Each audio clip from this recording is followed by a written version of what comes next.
오늘은 성령 강림 주일이고 성결교회 설립 기념 주일이기도 합니다. 아주 뜻깊은 뜻이 있는 주일이라고 할 수 있습니다. 성령 강림은 우리 인간편에서 보면 큰 축복입니다. 순전히 하나님이 주신 선물이지요. 예수님이 십자가에서 죽으십니다. 그리고 3일 만에 부활하십니다. 부활 후 40일 동안 사역을 마무리하시고 마침내 승천하십니다. 승천하실 때 제자들에게 당부하신 것이 있습니다. 당부한 것은 기다리고 있다가 성령을 받으라. 기다리고 있다가 성령을 받으라는 것이었습니다. 그래서 제자들과 비롯한 120여 명은 다락방에 모여서 열심히 기도하며 성령 강림을 기다렸습니다. 마침내 기도하기 시작한 지 열흘 만에 그곳에 성령이 강하게 임하셨습니다. 그날 제자들은 모두 성령에 충만한 하나님의 영에 강하게 사로잡힘을 받게 되어지지요. 우리 그리스도인들은 이 영에 사로잡혀 살아가는 사람들입니다. 기독교는 영적 종교입니다. 불교, 유교는 이성적 종교라고 할 수 있습니다. 그래서 학문을 연구하고 도리를 깨닫는 종교로 수양을 많이 하게 되어지죠. 그런데 기독교는 수양 종교가 아니고 영적 종교입니다. 우리 그리스도인은 이 성령에 사로잡혀 살아가야지 되는 거지요. 그리스도인들이 이 하나님의 영, 성령에 사로잡히게 되어지면 행동하게 되어집니다. 하나님의 영에 사로잡히게 되어지면 하나님의 영이 나의 삶을 주관하고 내 생각과 발걸음을 좌우하시는 거지요. 그렇게 나의 삶을 주도하시도록 맡기고 위탁하고 살아가는 삶이 그리스도인의 삶이라고 할 수 있습니다. 이렇게 이 세상에 성령이 주어짐으로써 두 가지 주어진 것이 있는데요. 하나는 성령이 주어짐으로 교회가 시작되었다는 것이고, 또 하나는 성령이 주어짐으로 능력을 입는 일이 주어졌다는 겁니다. 이 땅에 성령이 주어짐으로 교회가 주어졌고 능력이 주어졌습니다. 성령 강림하심으로 맨 먼저 이 땅에 교회가 주어졌다는 거지요. 사도행전 2장 말씀이 제자들은 예수님이 당부하신 대로 성령을 받기 위해 다락방에 모여 기도하며 기다렸습니다. 열흘 만에 그곳에 성령이 임하셨습니다. 그래서 그날 그곳에 있던 제자들은 모두 성령의 감동을 받았고 모두가 성령의 사로잡힘을 받았습니다.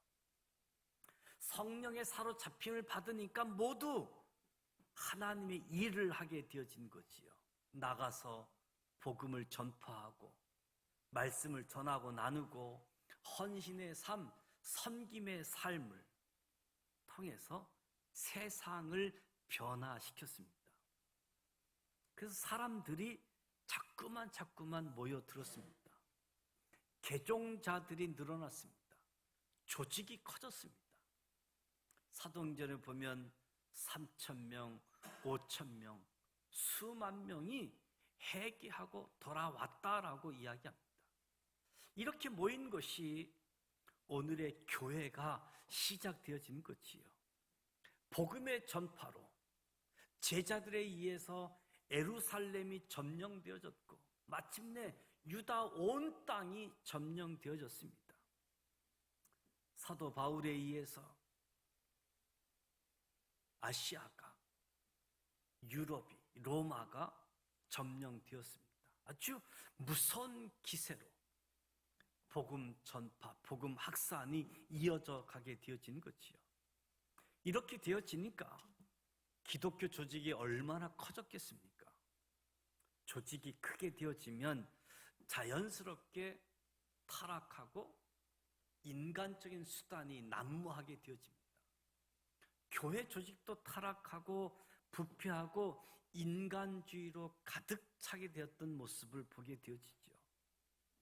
그래서 마침내 1517년 루터에 의해서 교회도 개혁되기 시작했습니다. 그 결과 종교인들이 두 쪽으로 갈라지게 되어지지요. 그 시대에 변화를 추구하는 개혁파, 변화를 한사코 막으려는 수구파로 나누게 되어지는데 마침내 분열하게 되어지지요. 변화를 추구하는 사람들의 모임인 오늘날 개신교회 모임, 변화를 한사코 막으려고 몸부림을 쳤던 모임이 오늘의 구교 천주교회라고 할 수 있겠지요. 천주교회와 개신교회는 각각 장단점이 있습니다. 천주교의 장점은 중앙 집권적이라는 거지요. 강력한 중앙 집권적이기 때문에 천주교 안에는 파벌이나 교파나 분열이 적습니다. 물론 내부적으로는 많은 갈등이 있고 여러 갈래 파가 있지만 안에서만 있을 뿐 밖으로는 잘 나타나지 않고 있습니다. 모든 조직이 교황 중심으로 정치 체계화되어져 있기 때문에 겉에서 보면 일사불란한 것처럼 보이게 되어지지요. 그런데 단점은 이렇게 조직화되다 보니까 신앙이 형식화되어지고 신앙이 조직화되어지고 계급화되어진다는 겁니다. 그래서 신앙에 생동감이 없고 선교, 구원, 복음 전파에는 아주 소극적이고 미약한 모습을 보게 되어집니다.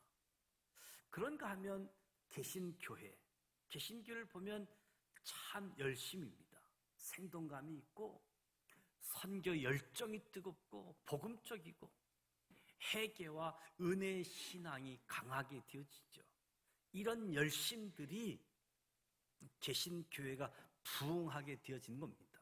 그런데 단점도 있지요. 너무 개개인의 신앙을 나타내다 보니까 분파도 많고 분열이 많습니다.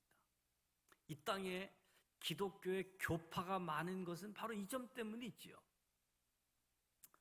1517년 종교개혁을 하면서 틀에 매여 있던 신앙이 자유하게 되어졌습니다. 종교개혁 전까지만 해도 평신도는 성경을 읽을 수가 없었습니다. 종교개혁하면서 성경을 번역하고 모두가 누구나 자유롭게 성경을 읽을 수 있도록 하게 되어진 거지요. 성경을 읽으면서 신앙이 개인적인 차이 특성에 따라 모이다 보니까 마침내 교파가 만들어지게 되어진 거지요. 칼빈 신학의 중심으로 모인 사람들, 마침내 오늘날 장로교회가 세워지게 되어졌고, 웨슬레 신학을 중심으로 모인 사람들이 오늘날 감리교회를 세우게 되었습니다. 루터 신학을 중심으로 모인 사람들이 루터교회를 세우게 되어졌고, 일리안 부스를 중심으로 구세군이라고 하는 교파가 세워졌고, 세례는 침례를 받아야지 된다 주장하는 사람들이 모여서 오늘날 침례교회가 세워지게 되어졌지요. 이렇게 해서 이 땅에 많은 교파가 만들어지게 되어졌습니다. 그렇다면 성결교회는 어떻게 해서 시작되어졌는가? 19세기 말 미국 시카고를 중심으로 해서 영적 부흥 운동이 일어났습니다. 무디의 열풍이 대단했고 마침내 시카고에 무디 신학교가 세워졌습니다. 신학교에 2만여 명의 졸업생이 배출되어졌는데 그 2만 명의 졸업생들 가운데 15,000명이 선교사로 세계에 파송되어지는 아주 놀라운 일들이 일어나게 되어졌지요. 카우만이라고 하는 젊은이, 당시 전기회사에 근무하는 사람이었는데 이 사람이 예수를 영접하게 되어집니다. 예수를 영접하게 되어지면서 자기 아내에게 전도해서 예수를 믿게 했고, 자기 직장 동료인 길보른이라는 젊은이에게도 복음을 전해서 예수를 믿게 되어집니다. 그리고 이 세 사람이 무디 신학교에 입학을 하게 되어집니다. 이 세 사람은 무디 신학교에서 공부하는 동안 선교사의 꿈을 갖게 되어지고, 마침내 졸업과 함께 세 사람이 선교로 나아가게 되어집니다. 1901년 일본으로 건너와서 선교를 하면서 동경에 성서학원을 설립하게 되어지는데, 마침 한국의 정빈, 김상준, 이 두 젊은이가 성서학원에 유학을 와서 공부를 하게 되어지고, 공부를 마치고 1907년 5월 30일 귀국해서 전도하고, 그리고 예수 믿겠다 결심한 사람들을 장로교회로, 감리교회로 안내하다가 이 결신자가 너무 많아짐에 따라서 교회를 개척하게 되어집니다. 그것이 오늘의 성결교회의 시작이 된 역사이지요. 종로에서 시작되어진 역사가 지금은 동대문에 있는 중앙성결교회, 중앙성결교회가 성결교회 1호 교회라고 이야기할 수 있겠지요. 이때 성결교회가 강조한 신학은 중생, 성결, 신유, 재림이었습니다. 이 네 가지 신학을 사중복음, 또 전도표제라고 불렀는데, 이것이 결국 성결교회 신앙의 주체가 되어지는 아주 핵심 요소라고 할 수 있습니다. 중생은 중생, 성결, 신유, 재림의 첫 번째 수순이죠. 신앙의 가장 첫 순서는 중생입니다. 중생이란 말은 거듭난다라는 말이죠. 예수를 믿으면서 가장 먼저 경험하게 되어지는 영적 체험을 중생이라고 이야기합니다. 예수를 나의 구주로 믿기로 작정하면서 주어지는 영적 은혜, 영적 체험, 영적 깨달음을 이야기합니다. 그 결과 내 안에 하나님이 임재하고 계심을 경험하게 되어지는 거지요. 나는 그때부터 하나님의 사람이 되어지고 하나님의 영에 소속된 사람이 되어지는 거지요. 이것을 중생, 거듭남이라고 이야기합니다. 요한복음 3장에 보면 니고데모가 예수님께 찾아와서 내가 어떻게 하여야 중생할 수 있느냐 묻습니다. 그때 예수님께서 물과 성령으로 거듭나야 한다고 말씀하시지요. 중생은 영으로 다시 태어나는 것을 말합니다. 사람이 공부를 하면 지성적으로 거듭나듯이 사람이 예수를 믿고 알게 되어지면 영적으로 다시 태어남을 경험하게 되어집니다. 우리가 하나님을 알고 믿으면 내가 영적으로 새로운 은혜를 입게 되어지는 것이지요. 영적 체험입니다. 나는 하나님을 나의 하나님으로 영접하게 되어지고 받아들이게 되어져서 마침내 영적 하나님의 자녀가 되는 것이고,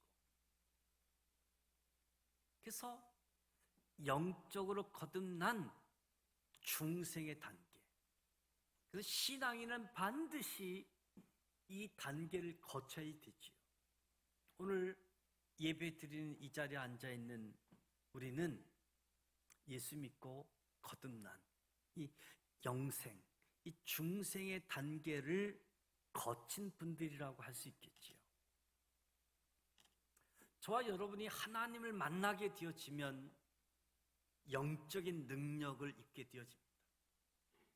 하나님의 자녀가 될 뿐만 아니라 영적인 능력을 입게 되어지는데, 하나님의 속성을 따라서 거룩하여지는 마음, 거룩하여지는 생각, 거룩한 뜻을 가지게 되어지는 거지요. 그래서 내 안에 잃어버렸던 거룩함의 형상을 회복하게 되어지는 겁니다. 원래 인간은 거룩하게 지음을 받았습니다. 그래서 에덴 동산에 하나님과 아담이 함께 거닐었다라고 이야기하는데, 인간이 거룩하게 지음을 받았기 때문에. 그런데 아담이 타락함으로 모든 인간이 이 거룩함을 상실하고 말았습니다. 이 거룩함을 상실한 상태로는 하나님을 만날 수가 없었습니다. 그런데 내가 예수를 알고 믿음으로 그 옛날에 주어졌던 내 안의 거룩함이 회복하게 되어지는 거지요. 거룩함의 회복. 이것을 성결의 은혜다라고 이야기합니다. 기독교의 최대의 목적이 있다라고 한다면, 죄 때문에 잃어버렸던 하나님이 주셨던 거룩함을 되찾는 일입니다. 그래야 내 마음속에 하나님의 형상을 회복하게 되어지는 거지요. 그 상태를 거룩한 상태, 성결한 상태라고 이야기합니다. 이 성결은 어느 날 갑자기 완성되는 것은 아닙니다. 매일같이 오랜 세월 동안 점진적으로 성장하고 발전하고 성숙해져 가는 거지요. 우리는 육체를 가지고 살아갑니다. 매일 눈과 귀로 세상적인 소리를 듣고 살아가는 거지요. 세상적인 눈, 귀, 소리, 이것이 우리로 하여금 하나님과 멀어지게 만들고 타락하게 만들고 부정하게 살아가도록 하게 되어지는 거지요. 우리 눈과 귀로 세상적인 소리에서 이제는 하나님의 말씀을 듣고 읽고 묵상하는 가운데 점진적으로 성장하고 성숙해져 가는 것. 그때 말씀이 나를 깨우치고 말씀이 나를 절제시키고 말씀이 타락을 방지하게 되어지는데, 무엇보다도 성결의 은혜로 거룩함으로 나아가도록 안내하는 거지요. 신유는 쉽게 이야기하면 하나님의 은혜로 병 고치는 삶을 이야기합니다. 병 고치는 삶. 신유는 두 가지 종류의 신유를 이야기하는데, 하나는 병으로부터 고침받는 은혜. 성경을 보면 많은 사람들이 중병에서 고침을 받습니다. 순전히 하나님의 은혜로 고침을 받는 거지요. 그래서 신유. 저와 여러분은 이 신유의 은혜를 믿어야지 됩니다. 그래서 우리들이 병에 걸리게 되어지면 먼저 기도를 받고 신유의 은혜를 잊기 위해서 힘써야지 되는 거지요. 또 하나는 병 나지 않고 살아가는 삶을 신유라고 이야기합니다. 신유는 반드시 병 난 후에 고침받는 것만이 아니고 병 나지 않고 살아가는 삶이 신유의 삶이라고 할 수 있는 겁니다. 지금 저와 여러분은 모두 이 은혜를 잊고 살아가고 있는 중이지요. 지금 이 시간에도 나도 모르는 사이에 이 신유의 은혜가 역사하고 있습니다. 하나님의 구원의 손길이 지금 이 시간에도 부지런히 우리의 마음과 몸속에서 일하시기에, 치유하시기에 신유의 은혜가 역사되어지고 있는 것이요.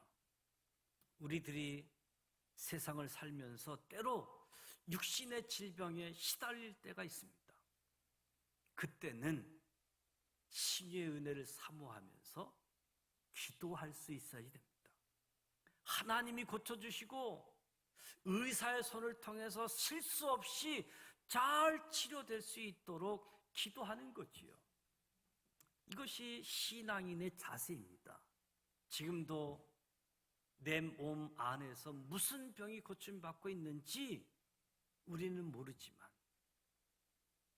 병난 후에 고침받는 것만이 신유가 아니라 병나지 않고 사전에 치유받고 건강한 삶을 유지하는 것이 더 큰 신유의 은혜의 삶이라는 거지요. 창조의 원래의 회복, 신유의 은혜가 저와 여러분에게 가득하게 임하기를 축복합니다. 재림은 예수님의 다시 오심을 이야기합니다. 예수님이 부활하시면서 제자들에게 약속하신 것, 내가 반드시 다시 오시겠다는 약속이지요. 예수님이 재림하시면 이 세상은 마지막 때입니다. 마지막 때 예수님이 재림하시면 분명 세상을 심판하러 오시는 겁니다. 우리는 예수님의 재림을 기다리는 겁니다. 일제시대 때 성결교단이 가장 많은 핍박을 받았습니다. 그것은 이 재림 교리를 강조하기 때문에, 장차 주님이 이 땅에 재림하실 것을 믿고 그 어려운 시절 눈물로 기도했습니다.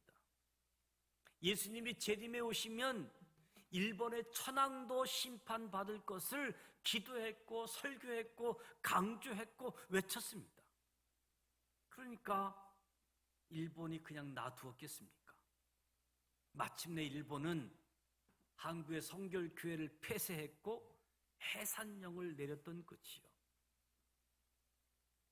재림신앙, 중생 성결 신유 재림, 이 성결교회 사중복음 전도 표제,